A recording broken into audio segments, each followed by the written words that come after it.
Welcome to another update. Safety Rayshon Jenkins, recently released by the Seattle Seahawks, is emerging as a name that fits perfectly into the Detroit Lions' plans. Before we continue with the news, leave a like to strengthen the video. It's quick, it doesn't cost anything, and it helps the channel a lot to continue bringing you content.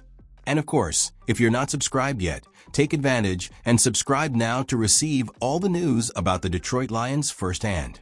Stay until the end, because there's a lot of important information coming. Let's go. In addition to being a player with characteristics that match the team's defensive philosophy, he also has direct connections with the Detroit coaching staff, which could facilitate a possible negotiation. With free agency approaching, the Lions have some uncertainty at the safety position. Kirby Joseph is consolidated, but there is still no clear definition about Brian Branch's role, whether he will remain in the secondary or continue to be used as a more versatile defender, also covering the slot. Ifeatu Melifonwu is another name whose permanence is not yet guaranteed, which could open up even more room for an addition to the group. Regardless of Melifonwu's fate and how Branch will be used, the Lions need more depth at the position. Currently, besides Joseph, the team only has Lorenz Strickland and Morris Norris, two undrafted players who are still in the development phase. Having a veteran like Jenkins on the roster would add experience and reliability, something essential for a defensive unit looking for solidity. Tactically speaking, Jenkins fits well into the Lions scheme. He is an aggressive defender who can pressure the quarterback on blitz plays and play different roles on defense. If Melifonwu does not return, he could be the ideal name to fill that void. In addition, he is efficient in containing the run game and has the versatility needed to play both close to the line of scrimmage and in deeper coverage. Another factor that makes Detroit a plausible destination for Jenkins is his relationship with Deshaun Townsend, the Lions' current passing game coordinator and defensive backs coach. Jenkins has had a solid run under Townsend in Jacksonville over the past 2 years, showing improvement and excelling in the Jaguars' defense. That connection could be a key factor in a potential trade. From a financial standpoint, signing Jenkins also makes sense. He wouldn't require a huge contract and could sign for a similar amount to Justin Simmons this offseason, somewhere around $5.75 million for 1 year. That's an affordable price for a player who can contribute immediately. With free agency looming, the Lions should be on the lookout for this opportunity.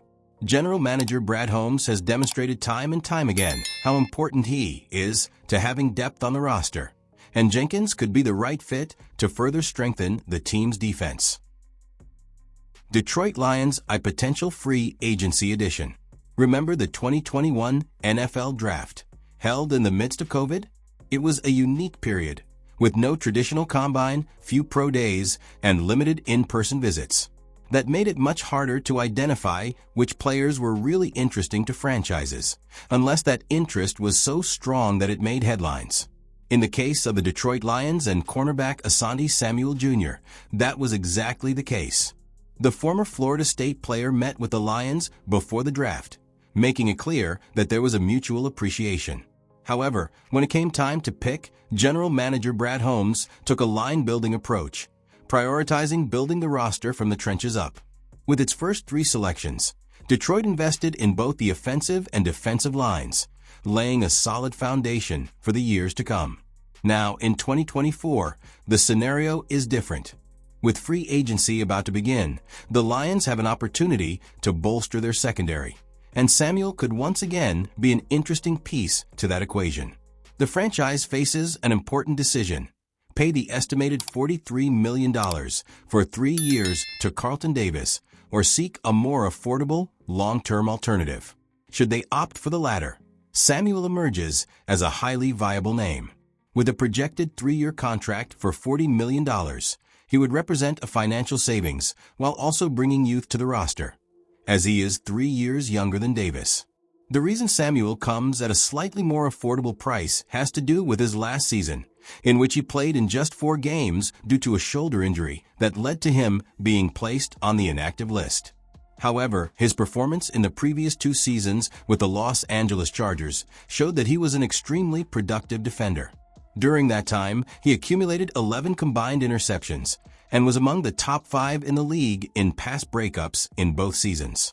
Should the Lions make this move, the impact on the defense could be significant. Samuel could start alongside the promising Tryon Arnold, while Amick Robertson would take over as the nickel corner, allowing Brian Branch to return to the safety position where he can further exploit his strengths. This is definitely a player to watch closely as the free agency period progresses. Detroit Lions in free agency. How much would it cost to finally bring in Chase Young? This story has been playing out for a while now. Since 2023, Chase Young has been linked to the Detroit Lions incessantly. At the time, the idea of a trade made perfect sense. Young was a hot prospect, a player who had already shown enormous potential and could be a key piece in strengthening Detroit's defense. But as the months went by, the fit between him and the Lions began to fade. Looking back, it's not hard to see why. Young started his NFL career with a bang. Not only was he named NFL Rookie of the Year, but he also earned a spot in the Pro Bowl right away. His future looked bright, to the point that many considered him one of the league's top defensive talents. But then came the twist. In his second season, a serious knee injury halted his progress. The rupture of the anterior cruciate ligament was a heavy blow, and since then, Young has never been able to fully recover the form that once made him one of the most exciting prospects in the NFL. When the 49ers decided to take a chance on him, trading a third-round pick to acquire him, the expectation was that he would be able to rediscover his best version. But in practice, that didn't happen. He went almost unnoticed in San Francisco, failing to establish himself as an essential piece of the defense, to the point that the following year, the Niners simply had no interest in bringing him back. Then, Young had a stint with the Saints in 2024. It wasn't a disaster, far from it, but it wasn't anything spectacular either. His performance was solid, showing flashes of the player he once was, but it was clear that his days as a star were in the past. Now, rumors are once again pointing to Young as a possible target for the Lions. But with one important difference.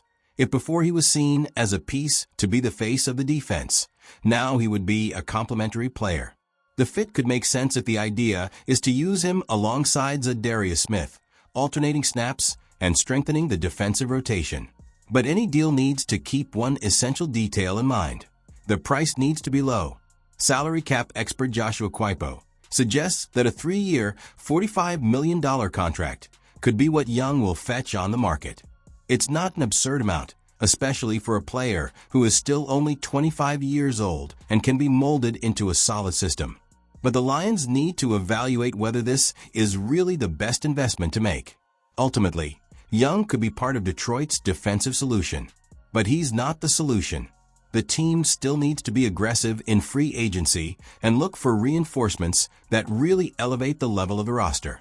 If Young comes, let it be at the right price. If not, it might be better to move on. Now, I want to hear your opinion.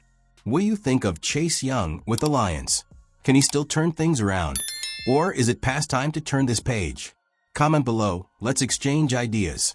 And of course, don't forget to like, subscribe to the channel, and activate the bell so you don't miss anything.